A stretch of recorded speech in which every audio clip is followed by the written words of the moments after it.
मैं कल दिनांक 19/4/2024 को 2 बजे दिन में समस्तीपुर कलेक्टेरिएट में जाकर नामांकन दाखिल करेंगे और कल ही 2 बजे मुसरी घरारी के नगर पंचायत भवन के पास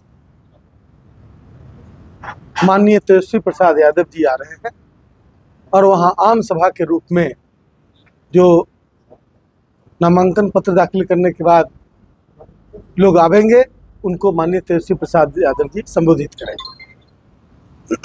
हमें गर्व है और हम धन्यवाद देना चाहते हैं अपने नेताओं को, माननीय लालू प्रसाद जी, माननीय तेजस्वी प्रसाद यादव जी और घटक दलों के महागठबंधन इंडिया गठबंधन दलों के सभी नेताओं को, जिन्होंने मुझ पर एक बार फिर विश्वास जाहिर किया और मैदान में उतरने के लिए तो इस देश पर वैसे तत्वों का कब्जा हो चुका है जिन लोगों ने संविधान को बदलने और संविधान को तोड़ मरोड़ करने के उद्देश्य से लगातार अपना काम करना शुरू कर दिया है, उनको अपदस्थ करने के लिए समाज के अंतिम पंक्ति और गांव के अंतिम छोर तक विकास की किरण को पहुंचाने के लिए जो एक चुनाव मैदान में हम लोग उतरे हैं, हम अपने बड़े नेताओं का हृदय से आभार प्रकट करते हैं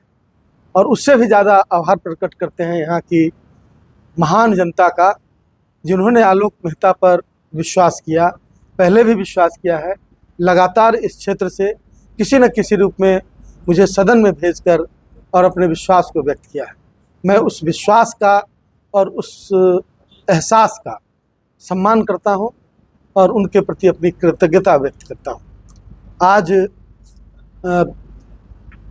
सभी महागठबंधन के, इंडिया गठबंधन के सभी साथी यहाँ उपस्थित हैं। सब लोग एकजुट होकर इस कार्य को अंजाम देंगे। 13 मई को चुनाव है, चतुर्थ चरण में। उस चुनाव के समय तक लगातार हमारे साथी अपने क्षेत्रों में कार्य करेंगे और कोई भी माल प्रैक्टिस यदि दूसरी तरफ से करने की कोशिश की गई तो उसका भी प्रतिकार किया जाएगा। इस बार संसदीय क्षेत्र के विकास के लिए क्या क्या योजना आपने बनाई? देखिए, इसके पहले 2004 से 9 तक मुझे समस्तीपुर लोकसभा क्षेत्र का सदस्य बनने का सौभाग्य प्राप्त हुआ यहाँ की महान जनता के वोट से, और मैंने उस समय, चूँकि रघुवंश बाबू देश के ग्रामीण विकास मंत्री हुए और माननीय लालू प्रसाद जी रेल मंत्री हुए, उसकी वजह से रेल और सड़क के अलावे कई क्षेत्रों में बहुआयामी विकास का हम लोगों ने कार्य करने की कोशिश की और बहुत हद तक सफल भी हुआ। उस समय लगभग 950 किलोमीटर सड़क, जो कि एक रिकॉर्ड है, बिहार के किसी भी कंस्टिट्यूंसी में एक साथ एक कार्यकाल में उतनी सड़क नहीं आई होगी। समस्तीपुर में हम लोगों ने लाने का काम किया, जिसमें ग्रामीण विकास विभाग से लेकर नाबार्ड ऋण योजना, वर्ल्ड बैंक तक की योजनाओं को हम लोगों ने यहाँ इस्तेमाल किया और वह एक नज़ीर है। इस जिला को देश की पिछड़े जिलों की श्रेणी की सूची में शामिल कराया हम लोगों ने, जिसकी वजह से बहुत तरह के विकास के फंड समस्तीपुर में आए, जैसे काम के बदले अनाज योजना, जिसकी वजह से सैकड़ों किलोमीटर खड़ंजा का निर्माण हुआ। उसके बाद माननीय विधायक और मुखिया जी के फंड से उसके ऊपर टॉपिंग हुआ, पीसीसी के रूप में हो या ब्लैक टॉपिंग हो। तो ये सारी चीज़ें तो ऐसी चीज़ें हैं जो बिल्कुल विजिबल है। उसके अलावे विद्यालयों का विकास सम विकास योजना के माध्यम से, सर्व शिक्षा अभियान के माध्यम से बिल्डिंग्स बनाए गए और तरह तरह के इनिशिएटिव लिए गए। समस्तीपुर के एनएच में पहले गड्ढा नहीं होता था, आपको याद होगा उस समय 2004 में गड्ढे हुआ करते थे। हम लोगों ने 2-2, 3-3 बार इस एनएच को ये कराया। एनएच 103 का निर्माण हम लोगों ने करवाया और विभिन्न तरह के एनएच का प्रस्ताव हम लोगों ने उस समय पेश किया था। विकास के मामले में सड़क ऐसा क्षेत्र था जिसमें समस्तीपुर जिला बहुत पीछे छूटा हुआ था, और हमें महसूस हुआ कि रघुवंश बाबू के आने और मेरे नेशनल मैंने transport tourism and culture committee के स्टैंडिंग कमेटी के मेंबर होने की वजह से हम लोगों ने यहाँ के उस क्षेत्र में को की कमियों को पूरा करने का काम किया। तो विकास का तो हमारा इतिहास रहा है, और विश्वास का एहसास भी लोगों के पास है आलोक मेहता के ऊपर, जिन्होंने पिछले 20 वर्षों से किसी न किसी रूप में विश्वास व्यक्त करते हुए हमें सदन भेजने का काम किया। तो मैं कह सकता हूं कि जिस निष्पक्षता के साथ हमने पिछले वर्षों में कोशिश की कि समस्तीपुर और उजियारपुर, अब तो हमारा पातेपुर भी शामिल हो गया है, तो ये तमाम जगहों का जो विकास हो सकता है उसको हम लोग करेंगे, और उसके लिए जो जो इनिशिएटिव लेना होगा हम लोग लेंगे। पीएम मोदी की गारंटी के साथ केंद्रीय गृह राज्य मंत्री नित्यानंद राय आपके सामने खड़े हैं, कैसे देख रहे हैं? देखिए, खोखली गारंटी जो है वो हम देना भी नहीं चाहते। कोई हमें कहता है कि वादा कीजिए, तो मैं वादों में विश्वास नहीं करता, मैं कोशिशों में विश्वास करता हूँ। अक्सर कोशिशें कामयाब हो जाती है और वादे टूट जाते हैं। इतिहास है कि मोदी जी ने जो जो वादे किए सब टूटते चले गए। 15 लाख रुपया लोगों के खाते में भेजने का वादा, बिहार को विशेष राज्य देने का वादा, विशेष राज्य का दर्जा देने का वादा, 2-2 करोड़ रोजगार प्रतिवर्ष देने का वादा। आप बताइए कि इन वादों में और इन वादों के पूरा होने की क्या गारंटी है? आज तक गारंटी नहीं है, 10 वर्ष हो गए। तो इन खोखले वादों के और खोखले गारंटी के का कोई न आधार होता है, न मूल होता है, न छिप होता है। तो इसलिए मैं कहता हूं कि जनता इन चीज़ों को हमसे ज़्यादा और आपसे ज़्यादा गंभीरता से देख रही है। इसलिए आपको महसूस हो रहा होगा कि इस क्षेत्र में की स्थिति क्या है, लोगों की पसंद क्या है, यह बताने की आवश्यकता नहीं। आपके पूर्व राजद के युवा जिला अध्यक्ष बागी हो गए हैं और निर्दलीय पर उम्मीदवारी का दावा कर रहे हैं, कितना आपके लिए घातक सिद्ध है? घातक तो आप लोग बना रहे हैं। मैं कह रहा हूँ कि इसमें वो हमारे मित्र हैं, साथी हैं, हम लोग की तरफ से पूरा सम्मान है। अब उसके बावजूद यदि कोई बात है तो उनको बैठ के बात करना चाहिए पार्टी से। हम दोनों बाहरी हैं। अच्छा छोड़िए ये सब पर मेरी कोई टिप्पणी नहीं है। 20 वर्षों तक कोई ससुराल में महिला रहे और उसके बाद कहे कि आपका नैहर वहाँ है, तो उस महिला को जैसा लगेगा उसी तरह मुझे भी लगता है। इसलिए इस पर मेरी कोई टिप्पणी नहीं। आपका गंगा इलाका जो है, दियारा का इलाका है, इस 20 वर्ष में जनता ने जिताकर सदन में भेजा है। मैं कोई बैकडोर से नहीं गया हूँ, इसलिए मैं उस तरह के सवालों का कोई जवाब भी नहीं देना चाहता।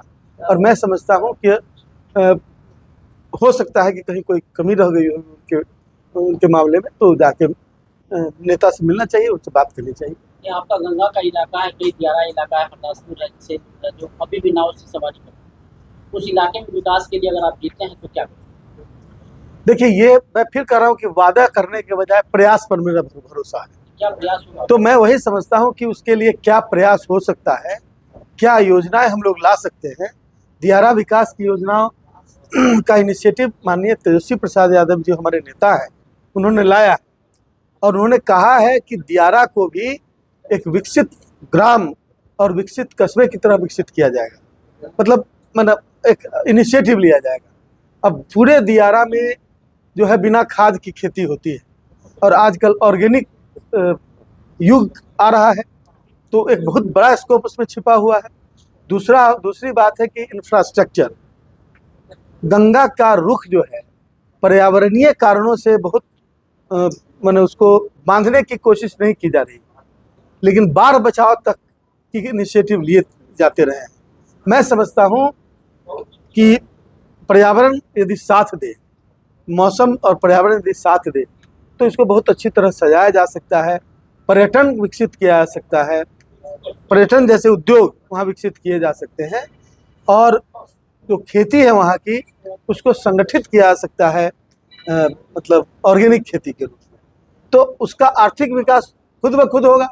अभी जो 4 लेन 6 लेन बन रहा है, उसका एक रोड दियारा में उतारा जा रहा है, राघोपुर दियारा में। उस तरह का जो होगा कोई कार्य, तो उसमें भी हम लोग की इनिशिएटिव होगी कि भाई उसको उसमें जोड़ लिया जाए और उसके विकास का काम किया जाए। हमारे क्षेत्र में हरदासपुर दियर इधर हरदासपुर दियारा हमारे क्षेत्र में बहुत महत्वपूर्ण दियारा है और उसमें लगभग 2500 की आबादी है, 2500 से 3000 की आबादी है हमारी। और उसके विकास के लिए लोगों की जो मांगे थी उन मांगों को बहुत हद तक पूरा किया जा सका है और धीरे धीरे उनको और बेहतर शेप दिया जाएगा। पटना की तरफ से और राघोपुर की तरफ से सड़कें वहाँ पहुँच चुकी हैं। अब इधर से आवश्यकता अनुसार जो पीपा पुल वगैरह की जो मांग है उसके वायबिलिटी पर फिर से हम विचार किया जाएगा और उसकी ओर ध्यान दिया जाएगा। सी वोटर सर्वे आया है जिसमें जो है महागठबंधन जो है बिहार में पूरी तरह से जो है क्या कहें। देखिए ये सभी मैंने जो सर्वे होते हैं मैं उस पर कोई प्रश्न नहीं उठाना चाहता, लेकिन हम लोग का जो सर्वे है वो डायरेक्ट सर्वे है आम जनता के रुख को देखकर। तो मैं समझता हूँ कि जनता इन तमाम सर्वे जो मतलब किसी न किसी तरह से कहीं ना कहीं से प्रभावित दिखता है, मैं समझता हूँ कि जनता का सर्वे जो होगा वह सब पर भारी होगा और वह एट पार होगा। ये पहली बार नहीं है कि सर्वे फेल हो गया, ये इसके पहले भी हुआ है। 2004 में जब सरकार बनी हमारी, उस समय कोई कहता था क्या कि राष्ट्रीय जनता दल और मतलब महागठबंधन की सरकार बन जाएगी? उस समय तो शाइनिंग इंडिया था और उससे भी ज़्यादा शाइन कर रहा है अभी इंडिया हवा में। तो इसलिए अब जनता भी उन चीज़ों को पहचानने लगी है। ये कोई एक व्यक्ति के बयान और एक व्यक्ति के मतलब इनिशिएटिव का मामला नहीं है। ये मास अब इस बात को महसूस करने लगी है और जब जनता मतलब जागरूक होकर सड़क पर उतरती है, परिवर्तन का आगाज करती है, तो मैं समझता हूं कि उसके बाद सारे फार्मूले फेल हो जाते हैं। सर, आप लोकसभा प्रत्याशी के साथ साथ पार्टी के महासचिव हैं। एक सवाल है पार्टी के महासचिव से कि अभी जमुई के आपके कैंडिडेट का वायरल हो रहा है वीडियो आपत्तिजनक, उस पर पार्टी का क्या है? सबसे पहले मैं बता दूं कि अभी मैं महासचिव नहीं हूं। मैंने मंत्री बनने के बाद मैंने प्रधान महासचिव के पद से त्याग पत्र दिया। धन्यवाद।